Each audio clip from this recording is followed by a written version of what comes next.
Elías. Pedro dejó la barca y fue detrás del Señor. Mateo dejó el banco de los tributos públicos para ir delante del Señor. Bueno, no tienes que abandonar tu empleo ni tu familia, pero tienes que dejar el mundo y sus pasiones e ir decidido por Jesucristo. Para ellos es la doble unción. Solo hubo algo que quiero que lo hagamos: pedir esa unción, pedirla, porque todos sabían que estaba ahí, pero solo uno dijo: yo quiero esa doble unción, yo quiero esa doble unción.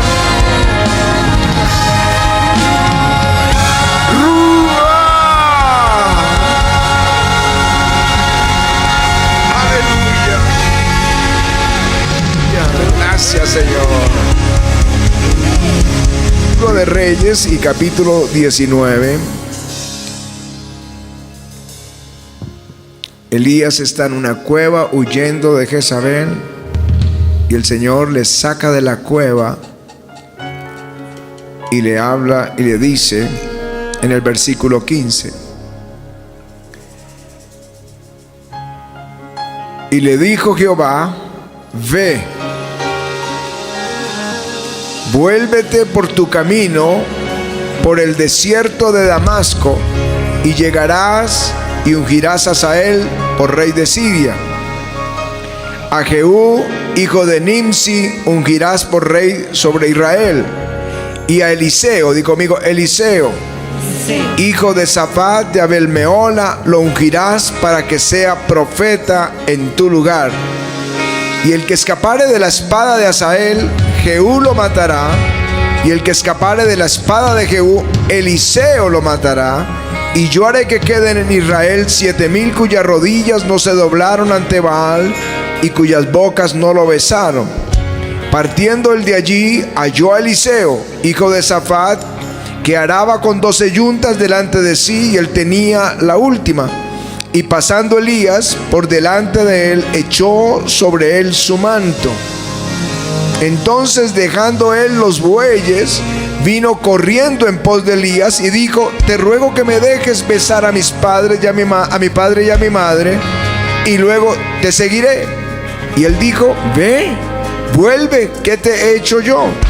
Y se volvió y tomó un par de bueyes y los mató, y con el arado de los bueyes coció la carne y lo dio al pueblo para que comiese.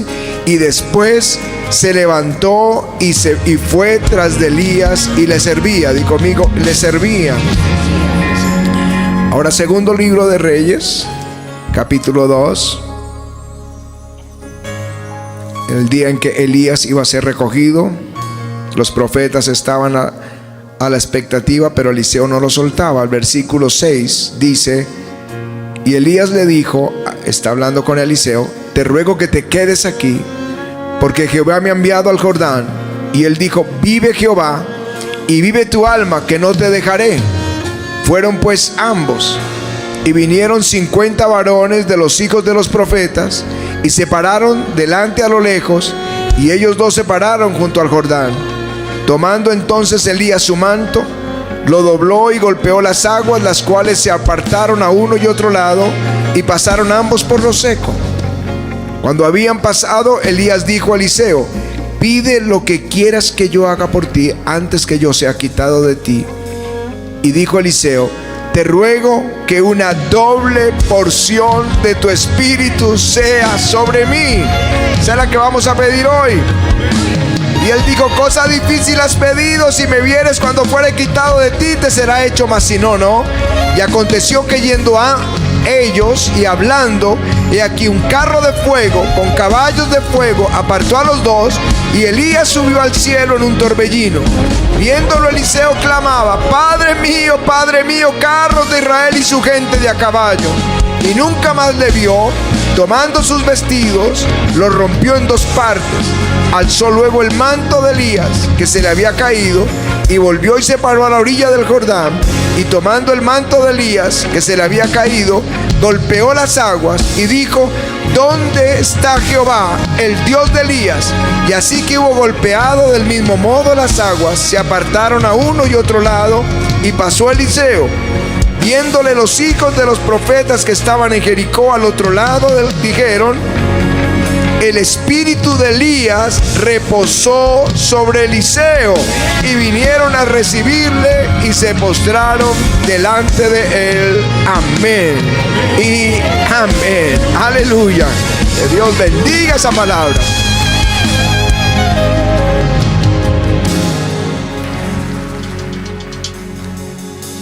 Dos cosas ruego a Dios que nunca perdamos. No quiero perderlas: su presencia y su unción.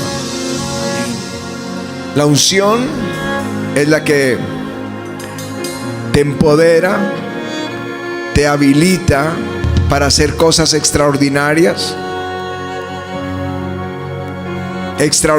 que otros no pueden hacer. Te habilita para predicar, para sanar, para liberar, para orar también, para conquistar, para aconsejar. Pero la unción no te transforma. La presencia de Dios sí te transforma.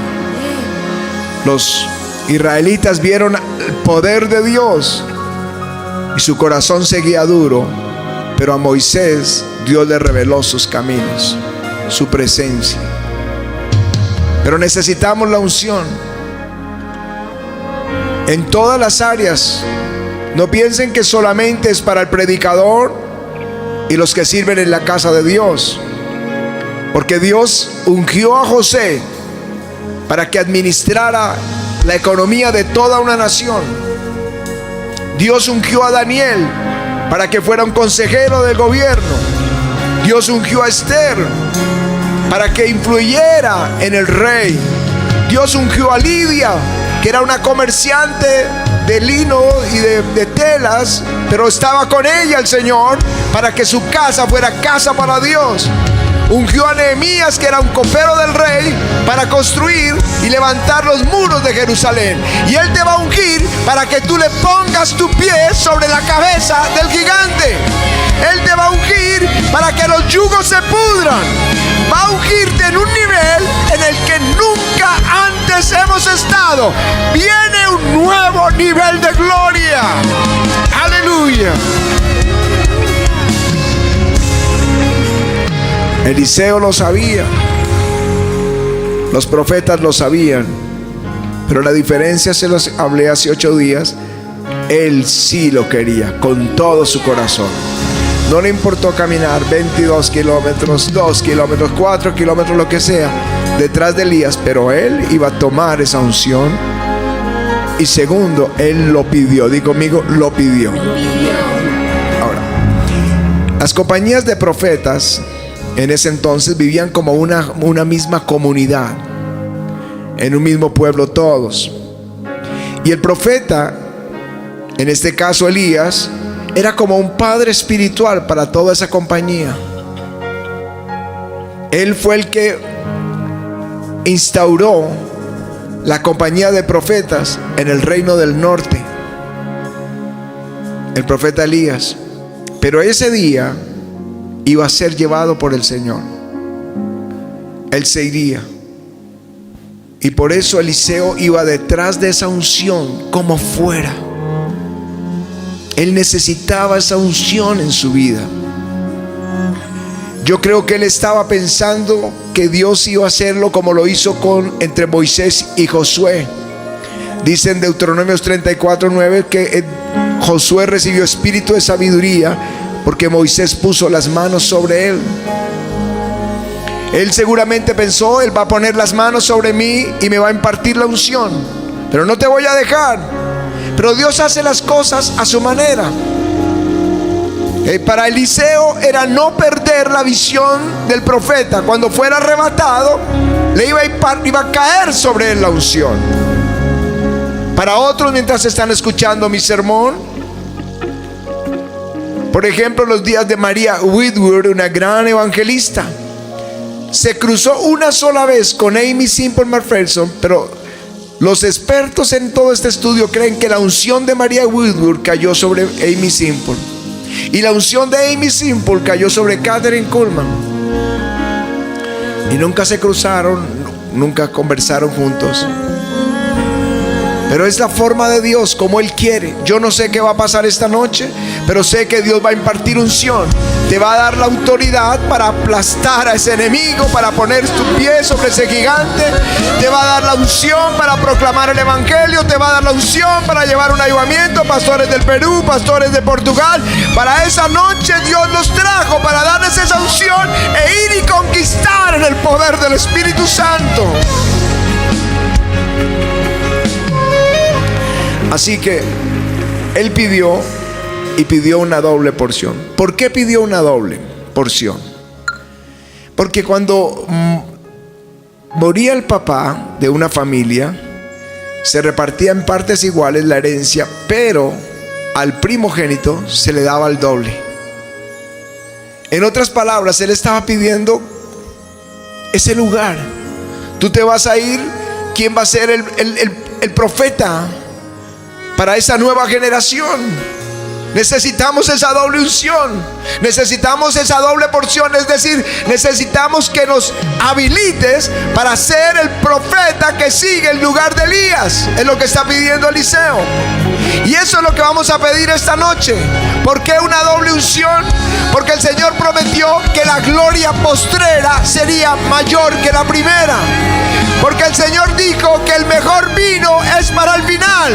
Así que esta noche vamos a pedir esa doble unción para nosotros. Una doble porción de su Espíritu sobre nuestras vidas.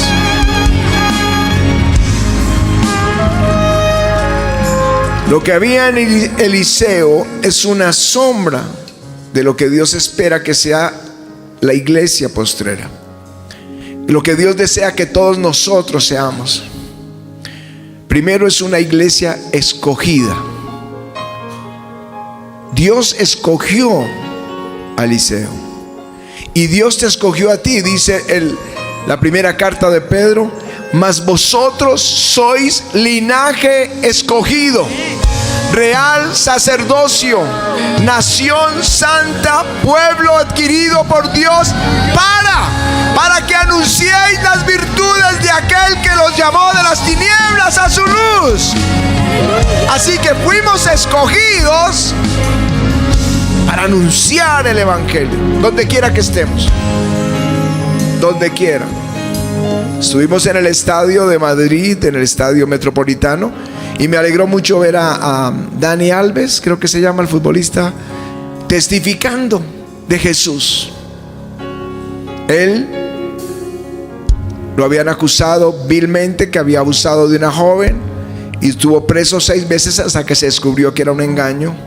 Pero allá en esa prisión se encontró con Jesús. Y aunque es un futbolista, se puede parar y dar testimonio de Jesús. Hoy estaba viendo uno de Cuadrado, futbolista colombiano, dando testimonio de Jesús. No importa donde tú estés es el lugar de tu misión. Es el lugar de tu misión. El púlpito no es el único lugar donde Dios te pone. Tú eres la sal del mundo, tú eres la luz del mundo, la sal de la tierra. Fuimos escogidos como una nación santa, un pueblo elegido para anunciar sus virtudes. 2, fue llamado. No es del que quiere ni del que corre, sino de Dios que tiene misericordia. Es un llamado. Algunos piensan que servir a Jesús es como una vocación social, como que ayudemos, como que venga, hacemos, regalamos ropa, regalamos comida, hacemos algo para ayudar al pobre. Entonces, dentro de esas mismas labores sociales, creen que predicar el evangelio es una labor social. No, es un llamamiento celestial, es un llamamiento superior, es algo mucho más que una labor social. Y nosotros fuimos llamados. Y este ministerio ha sido llamado para llevar avivamiento. Y ya no puede ser igual. Yo ya no acabo de cancelar 2 cruzadas porque no pueden ser iguales. Dios está llevándonos a un nuevo nivel. Y va a tener que el coro ser 10 veces mejor de lo que ha sido. Y nuestro army tiene que ser 10 veces mejor. Y nuestra música, y nuestra adoración, y la organización, y el servicio, y nuestra pasión, y el cuidado de la gloria, y todo lo que hacemos tiene que subir a un nuevo nivel. Tiene que subir a un nuevo nivel de gloria. Ya no puede ser igual. Estamos buscando una doble porción de su espíritu. Eliseo vivió el doble de los milagros que Elías. Tú y yo viviremos el doble de los milagros de la iglesia primitiva. Aleluya. Pero esa iglesia, igual que Eliseo, aunque ya la palabra profética había sido dada, tiene que ser enviada. Di conmigo, enviada. La carta a los romanos dice: ¿cómo predicarán si no fueren enviados? Yo sé que Dios nos envió para esto. Lo sé con todo mi corazón. Y espero que el próximo congreso sea el mejor de los mejores. Lo mejor de lo mejor. Creo que algo poderoso va a pasar en ese Congreso Mundial de Avivamiento. Creo que el cierre del año vamos a tener avivamiento al parque, en el Parque Simón Bolívar. Vamos a volver al parque y vamos a llenarlo de almas, donde les predicaremos a Jesucristo nuestro Salvador.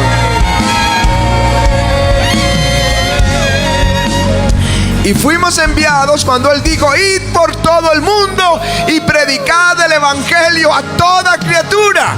El que creyere y fuere bautizado será salvo, el que no creyere será condenado.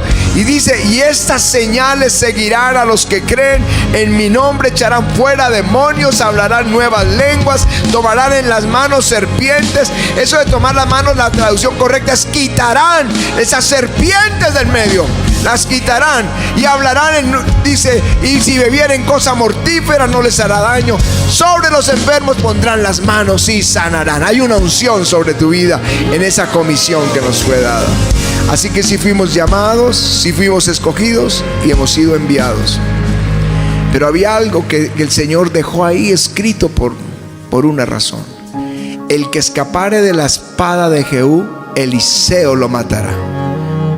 Eso es que Eliseo sabía usar la espada. La espada es la palabra de Dios. Bueno, tengo aquí un aceite para decirles que hay un aceite nuevo para esta noche. Aleluya. Porque el aceite se evapora o toma un olor rancio con el tiempo, y necesitamos renovar la unción. Alguien escribió en las redes: pero ¿para qué otra vez la unción? Yo dije: Señor, lo que ella no quiere, yo lo quiero para mí. Le iba a escribir, lee Hechos 13:52. Hechos 13:52 dice: los discípulos estaban llenos de gozo y del Espíritu Santo. Pero la conjugación verbal del texto es: eran llenos una y otra vez, una y otra vez. Por eso cantamos: sopla sobre mí una y otra vez y otra vez. Yo quiero más de la unción, más de su presencia, de su gloria con nosotros. Bueno, vuelvo a lo que estaba explicándoles. Sabía usar la espada. Y para nosotros la espada es la palabra de Dios. Eso dice en Efesios: la espada del Espíritu, que es la palabra de Dios. Es la que penetra hasta partir el alma y el espíritu. ¿Por qué parte el alma y el espíritu? Porque nosotros estamos muy acostumbrados a ser muy almáticos, a oír el alma, las emociones. Pero Dios nos ha dado algo más, que es el espíritu con el que oímos a Dios. Y a veces necesitamos que sea la palabra la que nos confirme qué es del alma y qué es del espíritu. La palabra te va a confirmar lo que el Espíritu Santo te está hablando. Necesita esta iglesia de la doble unción, esa iglesia postrera, sabe usar la palabra, conoce la palabra y sabe qué es de la palabra y qué es de las emociones, qué es del espíritu y qué es de las emociones, y la usa. ¿Para qué usamos la palabra? Para derrotar a nuestro enemigo. ¿Para qué la espada? Jesús, ¿cómo venció la tentación? Con la palabra. Escrito está. Es para usarla contra el enemigo. Es para usarla contra tus batallas, contra tus aflicciones, contra los temores, contra las enfermedades. Reclama la palabra, es el poder que tiene esa palabra. Pero algunos desafortunadamente usan el púlpito para atacar a los ungidos, para hablar en contra de los otros predicadores con nombre propio. Si la espada le fue dada para pelear contra el enemigo, no contra los siervos del Señor. Eso fue lo que hizo Saúl. Se levantó y mató a los sacerdotes de Nob. Usó la espada de forma incorrecta. Persiguió a David de muerte. Y luego usó su propia espada para quitarse su propia vida, cuando le había sido dada para vencer a sus enemigos. ¿Cómo usamos la palabra? ¿Para darle garrote a los otros o para darle garrote al diablo?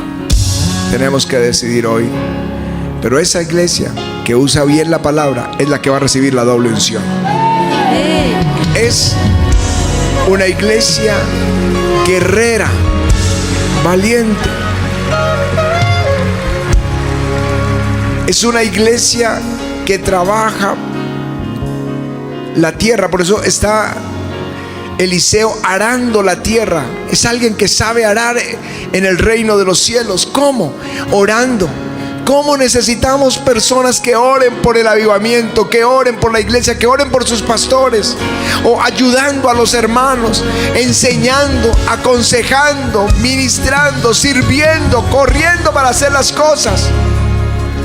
Nuestra experiencia, y creo que Patti se los ha dicho, siempre dice, es que Ricardo era el último que salía de la iglesia, que nos quedábamos hasta a ver qué más podíamos hacer, cómo podíamos ayudar en la iglesia. Nos enviaban a los grupos de oración, nos enviaban a los hospitales para orar por los enfermos. Había una iglesia que se estaba plantando en Villavicencio y nos enviaban a nosotros. Ningún otro de ese ministerio quería ir y nos tocaba a nosotros. Y la carretera de Villavicencio era solo curvas. Ya no, pero Jorgito sí se acuerda porque es de allá. Era solo curvas y nos íbamos en una flota, en un bus. Y yo me iba vomitando todo el camino, asomado por la ventana vomitando, porque me sentaba mal ese viaje. Y llegaba pálido para predicar esa noche, predicar al otro día y devolvernos otra vez vomitando el regreso. Y duraba enfermo hasta el miércoles, preparándome porque el viernes otra vez tenía que arrancar para allá. Pero nos contaban con nosotros incondicionalmente. Nunca nos detuvimos. Y un día, que era fin del semestre del Instituto Bíblico, y estaba en la ceremonia unos 500 estudiantes, y yo tuve una visión y vi venir dos ángeles y se pusieron delante mío y sentí como quitaban vestiduras viejas y me ponían vestiduras blancas y una mitra en la frente que usaban los sacerdotes del Antiguo Testamento que decía santidad a Jehová. Ese día supe que Él me estaba apartando para el ministerio, que Él estaba como Eliseo apartándome del ministerio, porque Dios va a llamar a los que sirven, a los que quieren trabajar por Jesús, a los que quieren hacer algo para Él. Para ellos es la unción, sino ¿para qué quieres la unción? ¿Para qué queremos una doble unción si no estamos dispuestos a hacer lo que sea por Jesús? Este Eliseo dejó el arado, dejó la familia y fue detrás de Elías. Pedro dejó la barca y fue detrás del Señor. Mateo dejó el banco de los tributos públicos para ir delante del Señor. Bueno, no tienes que abandonar tu empleo ni tu familia, pero tienes que dejar el mundo y sus pasiones e ir decidido por Jesucristo. Para ellos es la doble unción. Solo hubo algo que quiero que lo hagamos: pedir esa unción, pedirla, porque todos... Capítulo 4, vamos a leerlo desde el versículo 23. Y dice: y renovaos en el espíritu de vuestra mente, y vestíos del nuevo hombre, creado según Dios en la justicia y santidad de la verdad. Por lo cual, desechando la mentira, hablad verdad cada uno con su prójimo, porque somos miembros los unos de los otros. Entonces, primero, desecha la mentira. Segundo, airaos, pero no pequéis. No se ponga el sol sobre vuestro enojo. Tercero, decía, no deis lugar al diablo. Di conmigo, no deis lugar al diablo. Repítelo una vez más: no deis lugar al diablo. El que hurtaba, no hurte más, sino trabaje, haciendo con sus manos lo que es bueno, para que tenga que compartir con el que padece necesidad. Ninguna palabra corrompida salga de vuestra boca, sino la que sea buena para la necesaria edificación, a fin de dar gracia a los oyentes. No contristéis el Espíritu Santo de Dios, con el cual fuiste sellados para el día de la redención. Quítense de vosotros toda amargura, el enojo, la ira, la gritería, la maledicencia y toda malicia. Antes bien, sed benignos unos con otros, misericordiosos, perdonándoos unos a otros, como Dios también os perdonó a vosotros en Cristo. Amén y amén. Aleluya. Versículo 27 dice: no deis lugar al diablo. Di conmigo: no deis lugar al diablo. La palabra griega que está ahí donde dice lugar al diablo es: no le des terreno, no le cedas territorio al diablo. O sea, Dios te ha dado a ti un territorio. Tú no puedes dejarle una habitación a él, no puedes dejarle un espacio a Satanás. Jesús tiene que ser Señor en todo lo nuestro. Por eso habla de hasta la manera de hablar, no airarnos pero no pecar, las palabras que sean de bendición, perdonando, siendo misericordiosos. Pero no le des un espacio al diablo, no le cedas un milímetro, no le des oportunidad. Y también tiene que ver con una puerta: no le dejes la puerta abierta al diablo. No le dejes la puerta abierta.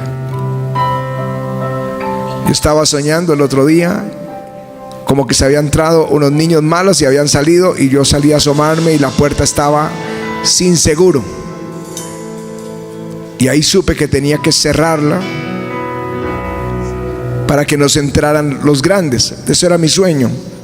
Y me desperté y había una presencia demoníaca, y me paré, ungí toda la casa, reprendí a Satanás, revisé todos mis asuntos para que no haya lugar para el diablo. Y entonces saltó esta palabra para mí, por eso hoy la quiero compartir.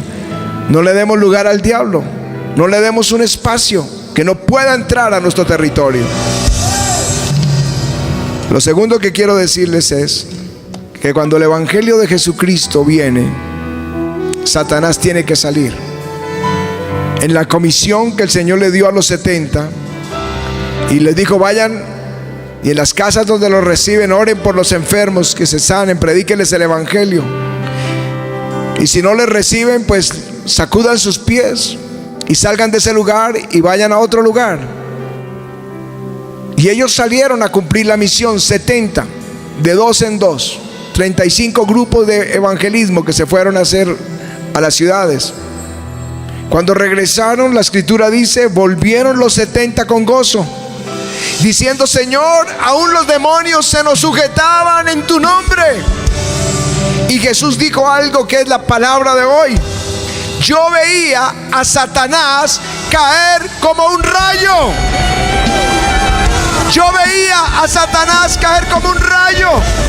He aquí os doy potestad de hollar serpientes y escorpiones y sobre toda fuerza del enemigo, y nada les va a dañar.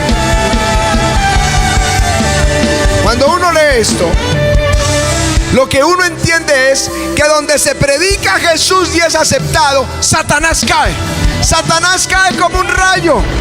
Yo vine a decirles: vamos a ver a caer a Satanás como un rayo de tu casa, de tu salud, de tu economía, de tu ministerio, de tu labor, de lo que haces. Él caerá como un rayo.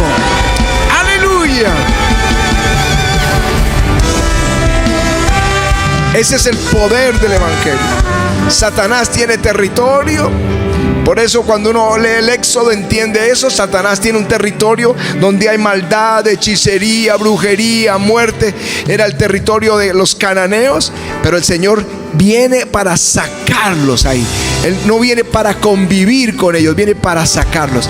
No vamos a convivir con el diablo. Él tiene que irse de nuestras casas, tiene que irse de nuestros caminos, de nuestras finanzas, de nuestra salud, de nuestros cuerpos. Esa es la gran comisión. Yo por eso digo, cuando un avivamiento entra, las cosas, Satanás se tiene que ir. Cuando el Espíritu Santo nos visitó, Bogotá era la ciudad más cerrada para el evangelio del país. Pregúntele a la pastora, a Edith. Bogotá era, uno en Cali veía que hacían reuniones grandes, en la costa atlántica hacían reuniones grandes, había la iglesia crecía, pero Bogotá era cerrada al evangelio, cerrada al evangelio. Así que cuando comenzó el avivamiento, aunque habían varias iglesias y un par de ellas grandes o medianas diríamos hoy, cuando comenzó el avivamiento es como que se liberaran los aires de la ciudad. Y hoy Bogotá es capital del avivamiento. Hoy Bogotá es, como su nombre, Santa Fe de Bogotá, es ciudad de Dios, es una ciudad de Dios. Acabamos de tener una reunión. Ustedes estaban en la primera, la misma cantidad de gente entra en la segunda, y seguro que si abrimos una tercera se nos va a llenar también la tercera, porque Dios está visitando esta ciudad. Dios está entrando, Jesús entra y Satanás tiene que salir. Este territorio le pertenece a Jesucristo. Aleluya. Por eso vamos a volver otra vez a avivamiento al parque. Vamos a tomar Bogotá para Jesús. Bogotá es para Jesús. Bogotá es para Jesús. Que donde quiera que tú camines siempre vas a encontrar un cristiano. Siempre. Antes en el colegio habían 1000 estudiantes y 1 o 2 cristianos. Hoy, mis hermanos, vamos a tomar esta ciudad para Jesucristo. Aleluya. Bueno, perdónenme, pero es que tengo mi espíritu ardiendo y espero encontrar a alguien que diga: sí, se puede, lo logramos con Jesús. Ahora, el texto bíblico que leímos tiene una advertencia: no le deis lugar al diablo, no le dejes territorio. En el único momento en que Israel en la conquista retrocede y pierde fue cuando le dieron lugar a Satanás. Toda la conquista de Josué, desde el primer capítulo hasta el 24, es ganando territorio, sacando al enemigo, derrotándolo, hollándolo, poniendo los pies sobre los gigantes. Pero solo una vez, en el capítulo 7, Israel pierde y retrocede. ¿En qué momento? En el momento en que se le dio un lugar, porque un hombre llamado Acán tomó del anatema. Anatema es algo que Dios desecha y que tú no puedes tener en tu casa. El Señor dijo: esta tierra es maldita. Eras de hechicería, de brujería, de muerte. Lo que había era de idolatría. Por eso entregó Canaán. Dijo: derrótenlos, y se los entregó a Israel. Dijo: no tomarán nada de ellos, porque es anatema, es maldito. Solamente el oro y la plata la van a consagrar al Señor, el resto lo van a quemar. Pero este hombre se enamoró de un manto babilonio y lo guardó debajo de su tienda.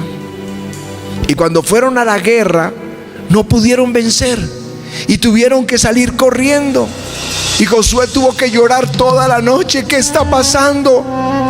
Porque venimos ungidos para vencer. Josué había sido ungido. En Deuteronomio 34:9 dice que Moisés puso las manos sobre él y la unción vino. El pueblo era ungido. Había caminado 40 años bajo la nube de la gloria. Era un pueblo listo para vencer, tal como tú estás listo para vencer. Tienes la misma unción que estaba sobre ese pueblo, está sobre nosotros para conquistar, para avanzar.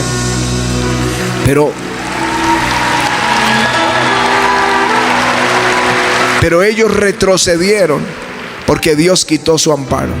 Entonces Josué estaba llorando y el Señor le dijo: no llores, hay anatema en el pueblo, alguien le dio terreno a Satanás, y no voy a estar con este pueblo, ni van a poder vencer a sus enemigos hasta que saquen el anatema.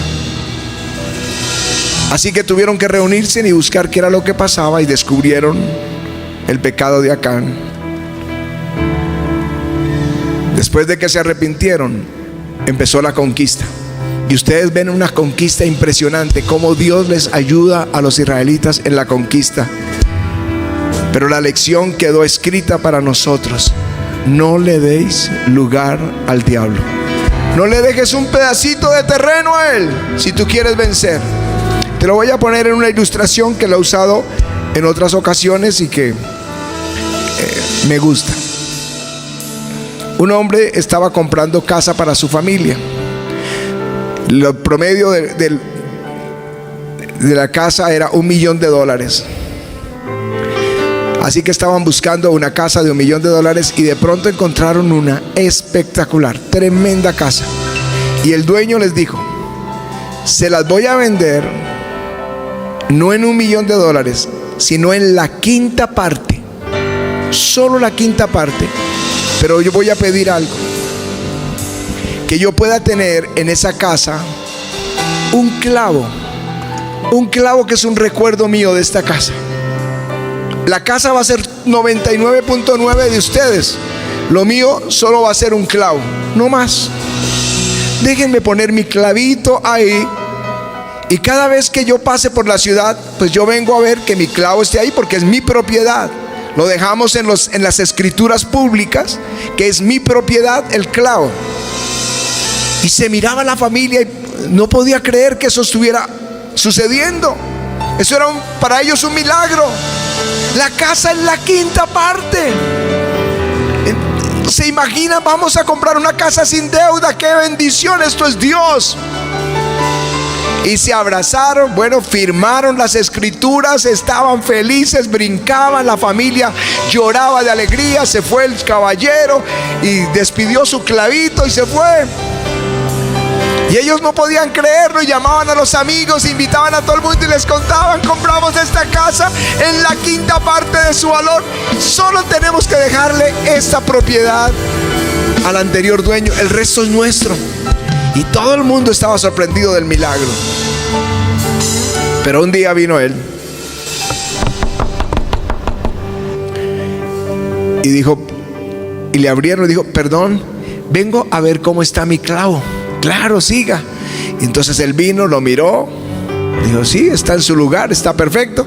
Hasta luego, se fue. Y la familia, cuando se fue, se reían, decía: ese fue el mejor negocio del mundo. Es lo mejor de lo mejor, en la quinta parte y solo por un clavo. Pero luego volvió otro día y entonces dijo: perdón, vengo a dejar este sombrero aquí colgado en mi clavo. Yo vengo en la noche por él. Bueno, se fue. Hasta ahí todo estaba normal. A la noche otra vez estaba golpeando ahí: vengo por mi sombrero, perdón, me llevo mi sombrero. Y se fue con su sombrero. Luego vino y llegó temprano en la mañana, otra vez golpeando: vengo a traer un abrigo, por ahí había un abrigo detrás tuyo, amor.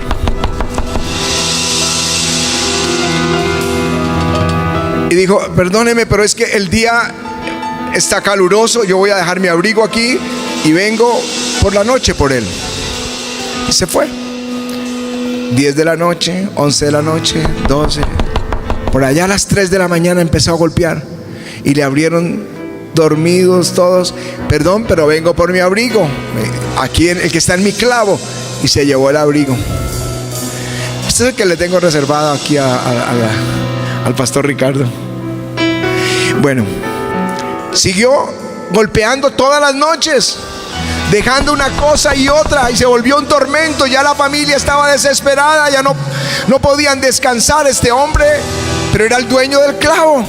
Y un día vino y dijo: perdóneme, es que vengo del mercado y voy a dejar este salami, aquí lo llamamos salchichón, este es salchichón de tienda. Bueno, lo voy a dejar ahí, yo lo recojo mañana, por favor, guárdemelo ahí. Y no apareció al otro día, no apareció al tercer día, no apareció a la semana. Y comienza a dañarse ese salchichón. Y comienza a oler horrible toda la casa. Y entraban ya todos con tapabocas, desesperados. Ya no aguantaron más y tuvieron que dejar la casa. Eso es lo que Satanás quiere hacer en tu corazón. Él quiere terreno, él quiere poder poner un clavo en tu corazón y con eso dañar todo lo que Dios está haciendo. Por eso el texto habla de detalles, de cosas como la ira, cosas como malas palabras, cosas como entristecer al espíritu. No le des lugar al diablo, no le cedas un centímetro a él, porque hará eso hasta destruir tu vida. Esa es la palabra hoy. No le des lugar. Lo vamos a sacar como un rayo de nuestras casas.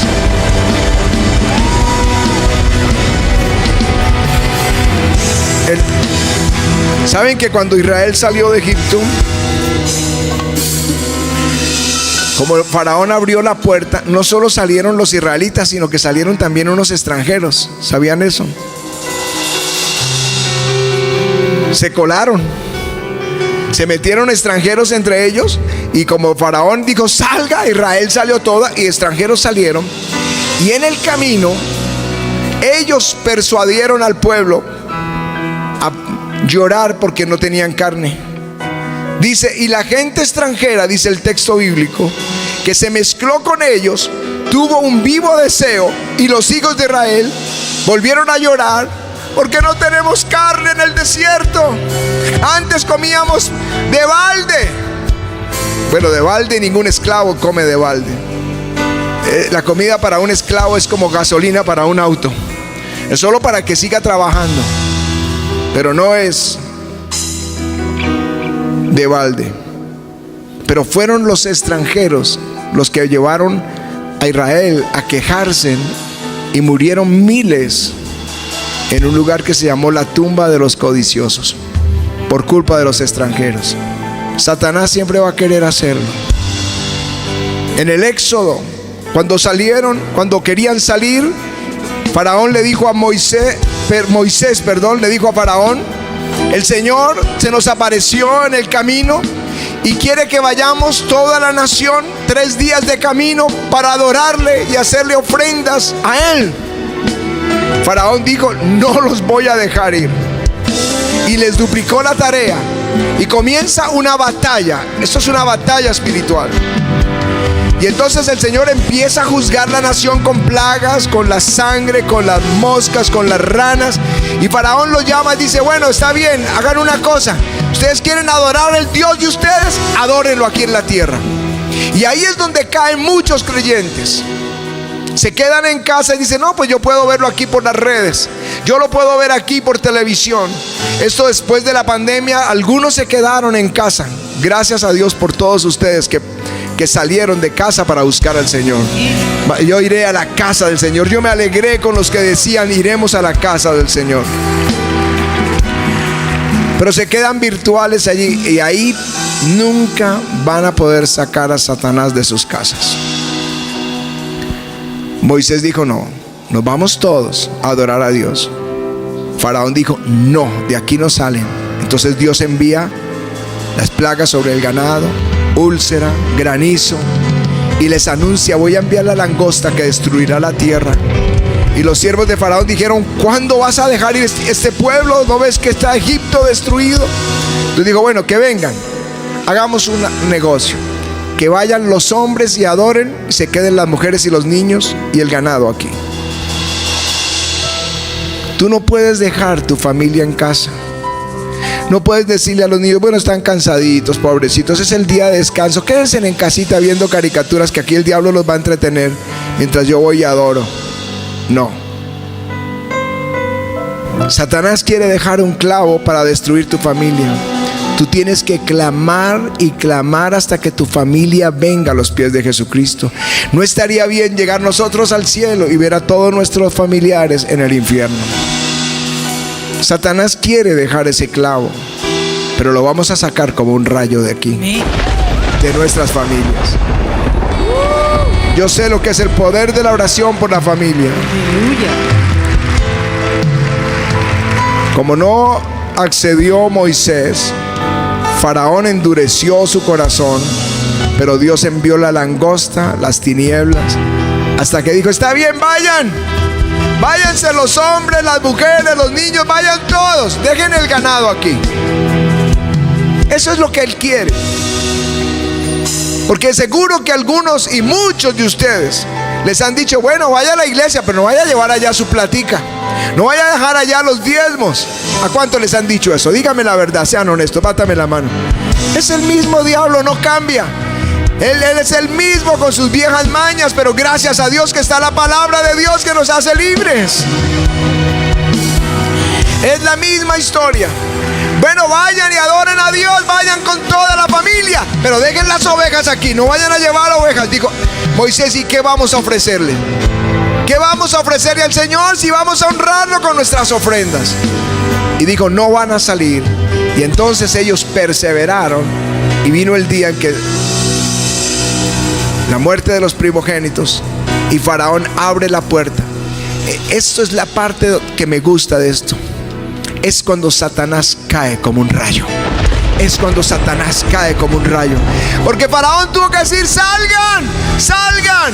Pero no fue solo 430 años ahora libres de la esclavitud, sino que salieron con el oro de los egipcios y no había ni un solo enfermo entre ellos.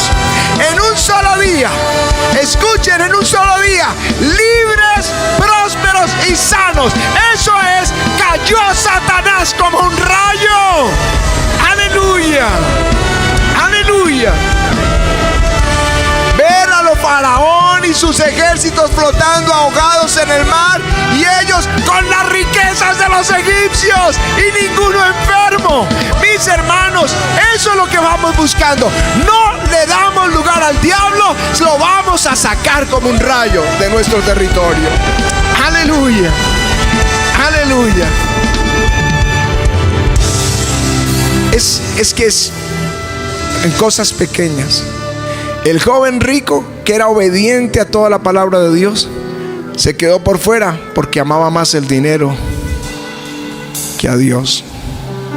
Los discípulos que volvieron atrás porque no lo entendieron. Siempre queremos entender a Dios, pero Él es Dios. ¿Quién lo puede comprender? Escucha el sermón de hace 8 días. ¿Cuál es la medida de Dios? ¿Cuánto mide Dios? Es tan grande que tú no lo puedes comprender.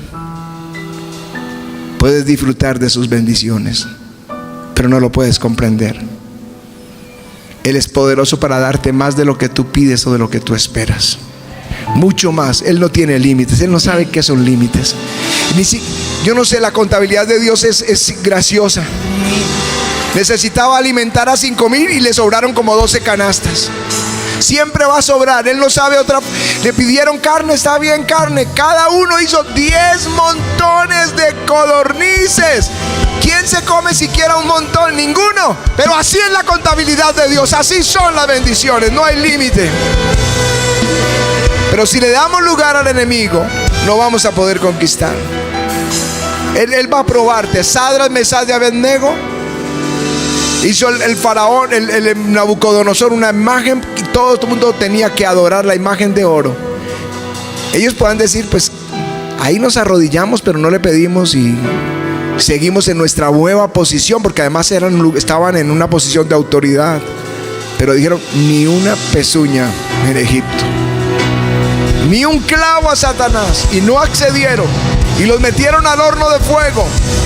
Pero cuando salieron del horno, el rey los engrandeció, fueron prosperados. Eso es lo que quiero decirles. Hay una batalla que están librando. No le des lugar al diablo.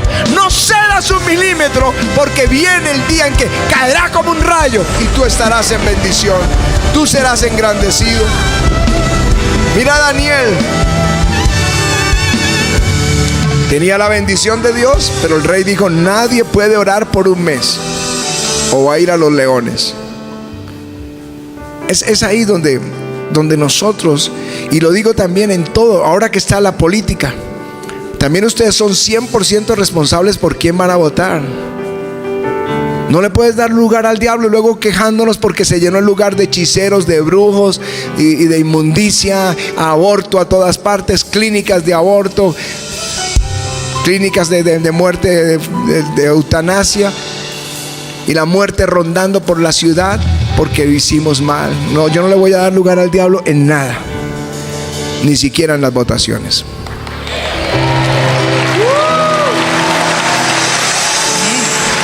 Que si pasa, que esa sangre no caiga sobre nosotros. Los apóstoles no cedieron. En el caso de Daniel, no solamente fue libre de los leones, sino que luego Nabucodonosor mandó a Darío mandó a todos los que lo acusaron al foso de los leones con sus hijos. Eso quiere decir que viene el día en que todos tus enemigos serán destruidos y tú estarás en victoria. Si perseveras. Los que están buscando la doble unción,